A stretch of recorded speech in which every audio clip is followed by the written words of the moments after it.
ഈ വാരം ഔഷധിയിലൂടെ നമുക്ക് ചുറ്റും കാണപ്പെടുന്ന കുന്നി എന്ന ഔഷധ സസ്യത്തെക്കുറിച്ച് അടുത്തറിയാം.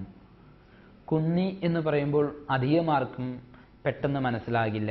എന്നാൽ ഭഗവാൻ ശ്രീകൃഷ്ണന്റെ അതുപോലെ തന്നെ ചെറിയ കുട്ടികൾക്ക് വളരെയധികം ഇഷ്ടമുള്ളതായിരിക്കുന്ന കുന്നിക്കുരുവാണ് കുന്നി എന്നുള്ളതായിരിക്കുന്ന വൃക്ഷത്തിൽ നിന്ന് ഉണ്ടാകുന്നത്. അങ്ങനെ പറയുമ്പോൾ പെട്ടെന്ന് എല്ലാവർക്കും അത് മനസ്സിലാക്കും.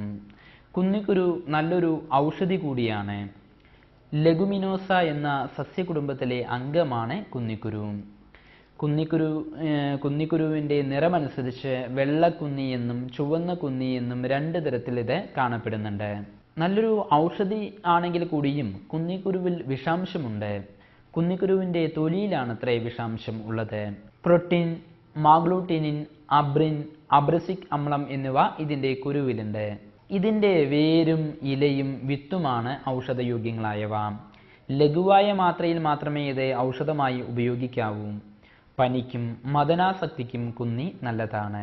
തൊണ്ട രോഗങ്ങൾ നിമിത്തം ഉണ്ടാകുന്നതായിരിക്കുന്ന ശബ്ദഭേദങ്ങൾക്ക് കുന്നിയില 10 ചവച്ച് നീര് തുപ്പിക്കളയുക, നല്ല മാറ്റമുണ്ടാകും. ഇതിൻ്റെ ഇലകൾക്ക് വിരേചന ഗുണവും ഉണ്ടത്രേ. അതുപോലെ ഇതിൻ്റെ ഇല ശർക്കര ചേർത്ത് ചവയ്ക്കുക വഴി ചുമ മാറിക്കിട്ടുമെന്നാണ് പറയുന്നത്. നെഞ്ചുവേദനയ്ക്കും ഇത് വളരെയധികം ഫലപ്രദമാണ്.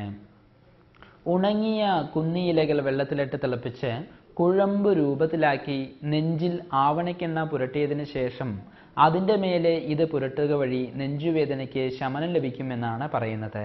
കഫജമായുള്ള നെഞ്ചുവേദനയ്ക്ക് ഈ പ്രയോഗം വളരെ നല്ലതാണത്രേ. ഈ കുഴമ്പ് കടുക് ചേർത്തരച്ച് വീക്കങ്ങളിൽ പുരട്ടുന്നതും വളരെയധികം ഫലപ്രദമാണ്. കുന്നിയില ചതച്ചെടുത്ത് വ്രണങ്ങളിൽ നീർഭാഗത്ത് കെട്ടുന്നതും ഗുണം ചെയ്യും. പലതരം ത്വക്ക് രോഗങ്ങൾക്കും കുന്നിക്കുരു അരച്ചു പുരട്ടുന്നത് വഴി ശമനം കിട്ടാറുണ്ട്. അതിന് നല്ലൊരു വൈദ്യന്റെ അഭിപ്രായം കൂടി അറിയേണ്ടതായുണ്ട്. കുന്നിക്കുരുവും കൊടുവേലി വേരും അരച്ച് ലേപനം ചെയ്യുന്നത് വെള്ളപ്പാണ്ട് എന്ന ചർമ്മരോഗത്തിന് വളരെയധികം നല്ലതാണത്രേ. തലവേദനയ്ക്ക് കുറവ് ലഭിക്കാനായി കുന്നിക്കുരു ശീല പൊടിയാക്കി നസ്യം ചെയ്യിക്കാറുണ്ട്. ഇതിൻ്റെ ഇല കഷായം വായിൽ കൊള്ളുന്നത് വായപ്പുണ്ണിന് വളരെയധികം ഫലപ്രദമാണ്. കുന്നിക്കുരു നല്ലൊരു ഔഷധി എന്ന പോലെ തന്നെ വിഷസ്വഭാവവുമാണ് എന്നത് മറക്കരുത്. അതിനാൽ ഇത് ഉപയോഗിക്കുമ്പോൾ വളരെ കരുതൽ വേണ്ടതായുണ്ട്. ഛർദിയും അതിസാരവുമാണ് കുന്നി വിഷത്തിൻ്റെ ലക്ഷണം. ഇതിനെ പ്രത്യൗഷധമായി നൽകാവുന്ന ഔഷധികൾ വിവരിക്കാം. ഒന്നുകിൽ കദളിപ്പഴം കഴിക്കുക, ഇല്ലെങ്കിൽ പൊൻകാരം പൊരിച്ചെടുത്ത് കഴിക്കുക. ചന്ദനവും ഇരട്ടിമധുരവും ചേർത്ത് കഷായമുണ്ടാക്കിയും കഴിക്കാവുന്നതാണ്. പശുവിൻ പാല് പഞ്ചസാര ചേർത്ത് കഴിക്കുക. ഇത്രയുമാണ് പ്രതിവിധികൾ.